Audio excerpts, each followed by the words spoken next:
بسم اللہ الرحمن الرحیم۔ معزز ناظرین السلام علیکم۔ آج ہم حکایات شخصادی میں سے اپنی روکھی سوکھی کے موضوع پر بیان کریں گے۔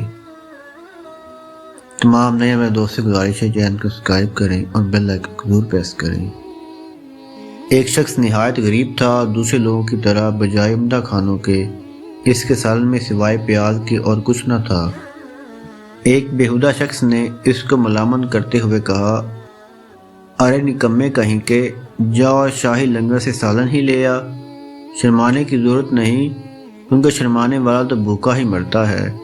وہ فوراً اٹھا، کبا سمیٹی، برتن پکڑا، آستین چڑھائی اور لنگر خانے میں رش کے اندر گھس گیا تاکہ سالن لے سکے۔ سالن تو نہ مل سکا، تاہم بھیڑ کی وجہ سے اس کی کبا پھٹ گئی اور بازو ٹوٹ گیا۔ بیچارہ روتا ہوا واپس آ گیا اور کہہ رہا تھا، اے نفس کمینے، تیرا یہی علاج ہے، بس آج کے بعد گھر کی روٹی ہوگی اور پیاز کا سالن، کیونکہ لالچی بندہ مصیبتوں کو تلاش کرنے والا ہوتا ہے۔ جوں کی روٹی جو اپنے دسترخوان پہ ملے وہ مالدار کے گھر کی میدے کی روٹی سے بہتر ہے۔ وہ کمینہ جو دوسروں کے دسترخوان کا منتظر رہتا ہے وہ رات بھر درد مند اور زخمی دل ہو کر سوتا ہے۔ شخصادی ڈرامہ کس حکایت میں درس حیات حاصل ہوتا ہے۔